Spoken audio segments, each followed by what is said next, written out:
Good morning again, folks. So, what I wanted to talk about today is another one of the condition series, and it's something that I've dealt with personally. So, I'm kind of going to mostly go on self experience here, but that is insomnia. So, a lot of us deal with insomnia.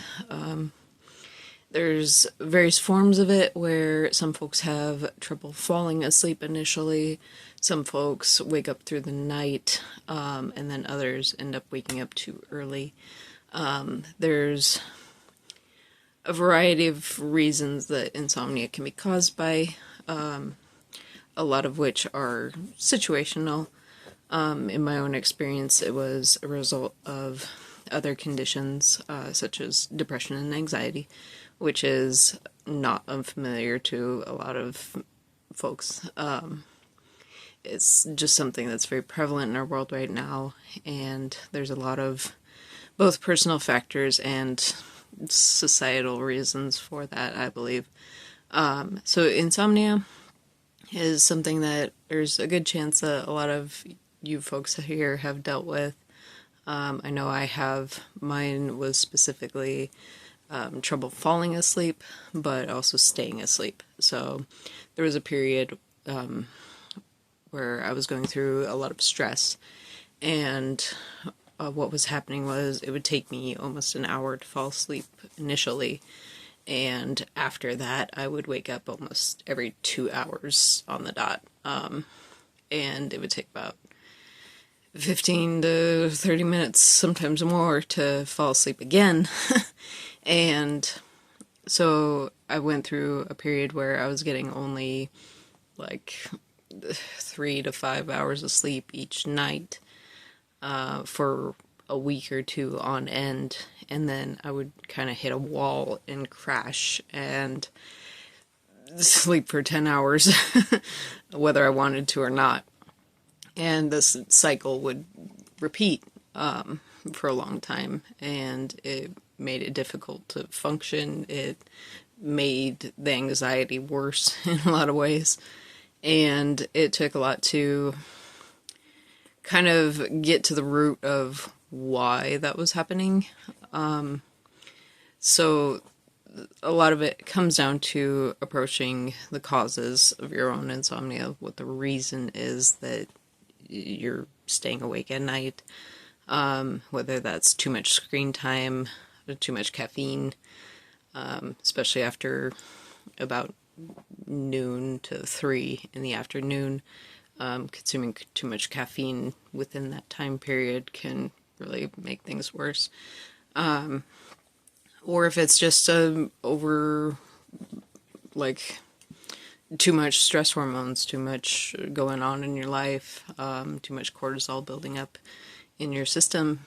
And there are a variety of herbs that can actually help with that.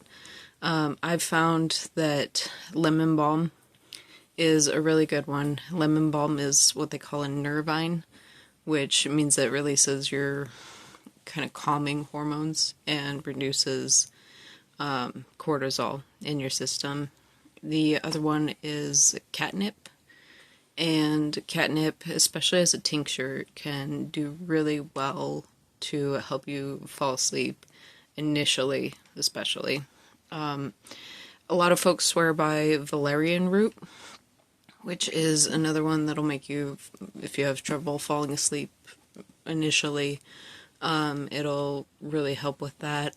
I will say I've never been a big, huge fan of valerian root, mostly just because it has a really potent smell. Lemon balm is one that I enjoy and drink as a tea and an infusion, and it has much better aroma, as well as the other one is chamomile tea. So chamomile helps with, is another nervine, and it also balances your hormones, which is important because cortisol is one of the hormones that releases that flight or fight response. And too much of it in our system can not only cause insomnia, but also cause weight gain, and a variety of other just stress-related problems. So Cortisol can also be released if you're doing a lot of like long distance steady running or like cardio activity. I've heard some report studies and such say that like short bursts of cardio are actually more beneficial and don't release nearly as much cortisol as long distance running. So that would be maybe something to check into if you're trying to exercise a little bit too much, like at the end of, especially toward the end of the day. It might be affecting your sleep in that way. So catnip and lemon balm, chamomile. You can do valerian too if you like it. Are all really good as teas and infusions. And then especially if you're waking up a little like too early than you want to, you might also check into some nettle, because nettle releases and reduces that cortisol as well. It took a variety of all of these to kind of figure out where my sweet spot was and what helped me the most. I will also say that for me personally, a little bit of cannabis and like hemp CBD played a big part in helping me sleep throughout the night, which in turn helped with everything else that I was going through at the time. So it really depends on your personal situation, what you're going through really, and what you're willing to try and incorporate into your own routine, your own life. Catnip does work really well with tincture, so does lemon balm. And I haven't used valerian tincture, but if you find some, by all means try it. I have one lady right now, her husband has been going through some really bad insomnia, and I gave her catnip tincture and told her about 2 to 3 droppers a night, a little bit more if he's still having trouble sleeping because he's a big guy, and works really well, so he's been sleeping since. Sleep is massively beneficial to our health. Like, I don't need to get into all the reasons that sleep is vital to everything we do and your health is core. If you want to know more about that, like, there's tons of studies out there why not enough sleep is like almost as bad as functioning while drunk. Like, it affects your motor skills and your processing that bad.